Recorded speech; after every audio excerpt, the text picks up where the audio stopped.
I'm going to be telling you guys how to do this because this is kind of, somewhat irritating for those who are new to it. But I'm going to explain this so easy that you're going to be able to do this in your sleep. The first piece recommended to take off is that piece, the little intake part here, little air ram, stock air ram setup.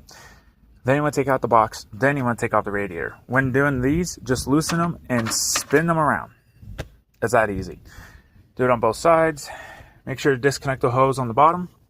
And the hose going here, because the clamp going to the radiator is most likely going to be the one that was used most, which means that might have a prone to bending, just like in my case. So now I can't even get this thing off because of how bent it is.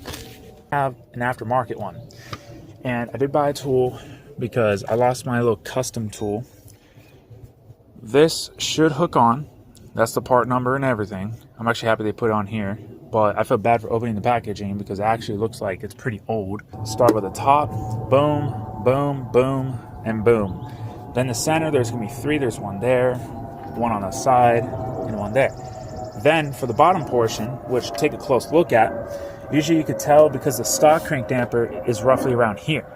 So what you wanna do is you wanna go ahead and make sure it's not swelled up or anything on this side. Anything behind the crank damper, if there's oil leak, replace the front main seal while you're doing this.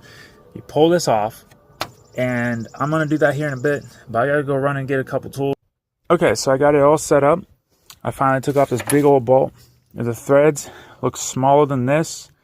Don't use that bolt. They might have accidentally sold you a UZ bolt. And those can't handle the same torque because it's around 180 something, but these can handle a lot of torque, and torque them to 243 foot-pound, not 239. No, that might work for the GTE, but for some weird reason it doesn't work with this. And when I tried that, it ended up messing up. So now I got it all set up. You want to make sure that all the bolts are good, and spend a little extra money on some ARPs. Those worked to get the bolt off, but I needed the slightly bigger ones. So about 2 1/4, 2 1/2 roughly. That's the part number. These will work with ATI. There is now a gap down there. Oh yeah, it's definitely gonna come off. Get that off. See if we wiggle this guy off. Oh yeah, come on, you're on the edge. You could do it. Could be in a baby. Have it. Oh, there we go. As you can see, push there. But I'm gonna show you guys the piece I'm talking about. So see that little thin black piece right here?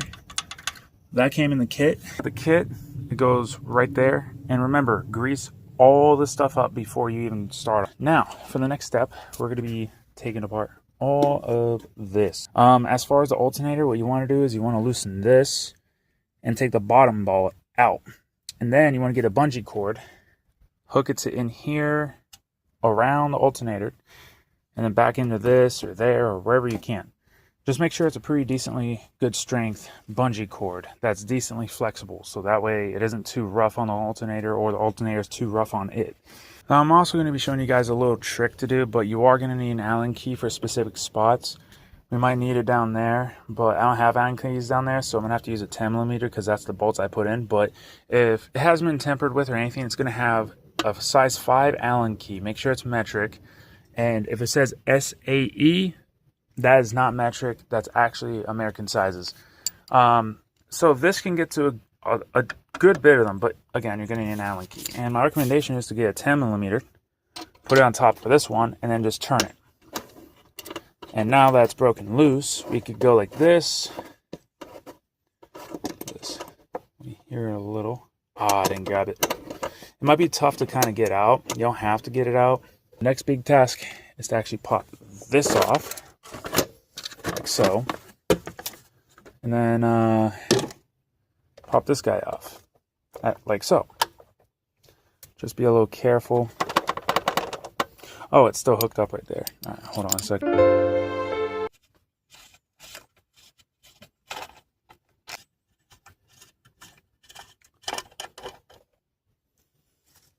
All right, now it'll pop off and fall on the ground. So Also, sorry, I am going to do a voiceover. These actually spin one time while the crankshaft spins twice the amount compared to the cams. Just figure I'd let you know. Just for future reference, the key here is actually supposed to point straight up and that's stop dead center. But still, if need be, grab the pulley and turn it over by hand. Do not put the bolt on it. Don't try to do none of that. Just put it on there just enough. Don't whack it. Don't do nothing. Just enough to get a turn in.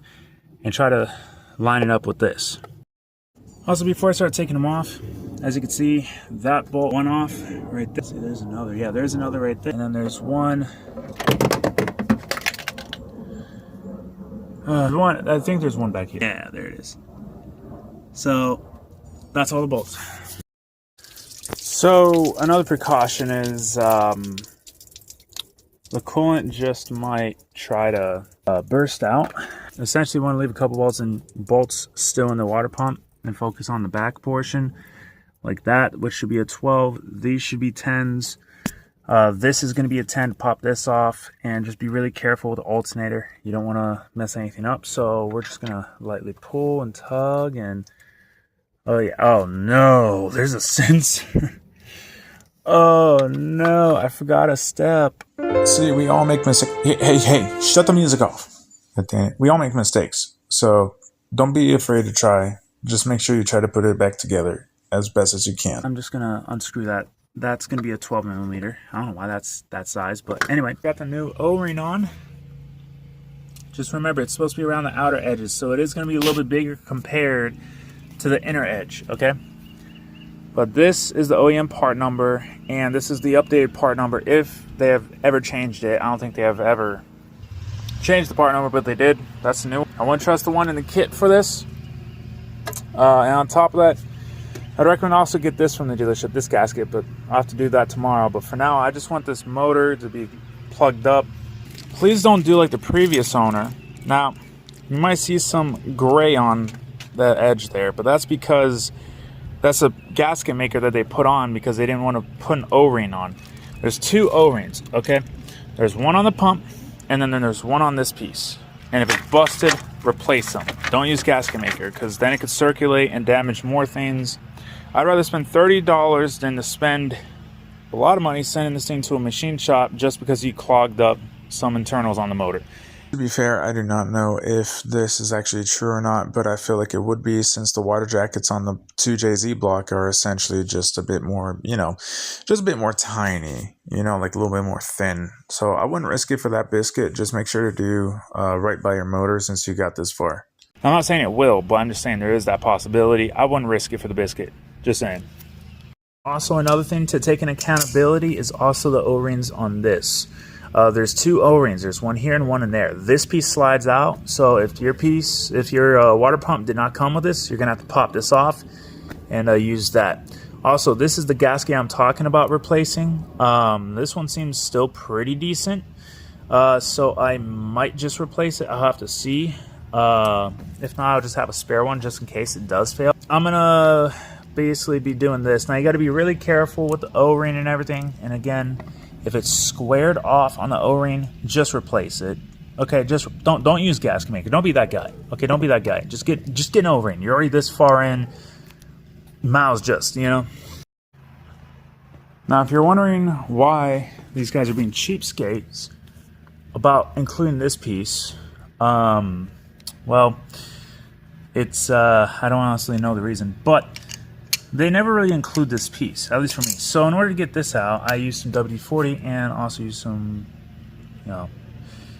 these. And as you can see, there's still a little bit left over gasket maker and stuff like that from the previous guy, but my O-ring is gone. As you can see, that's not how it's supposed to look. If I wipe it on my jeans, because it's pretty WD-40 on it, it's all chewed up. So if it's squared off or chewed up, replace it. Now, just to save some time, I'm going to be showing you guys the torque specs. Now, you see that there's 3 numbers, but on the bottom left there, it shows what the 3 numbers are in basically order. So all the way to the right number, where it does give you a number, it is foot-pound, and so on and so forth. So just take it as you do. But yeah, I would recommend to especially torque the crankshaft ball exactly to 243 foot-pound, because 239 is not enough and it will try to slip back. All right, everybody, I'm going to be showing you guys the screwdriver trick. So you can see everything's all set up, but we are at top dead center, and it's still a little bit off. I mean, like, this is not top dead center, so give me a second. But essentially, it is off a little bit here. Use you guys as a little guide here. Straight as humanly possible. And then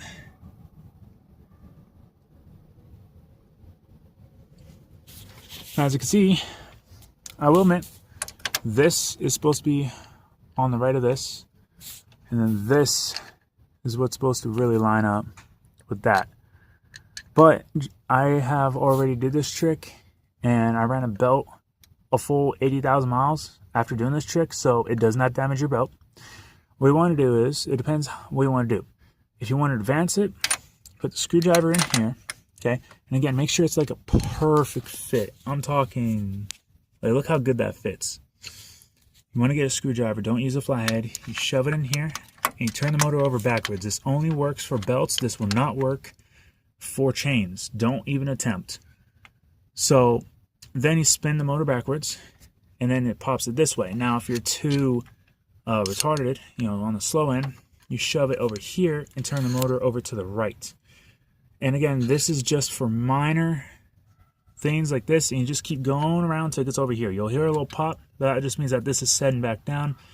So right now, it should be at a pretty good timing for my motor, because it's supposed to be to the right of it. If it's like dead center with it, I believe that's actually an issue.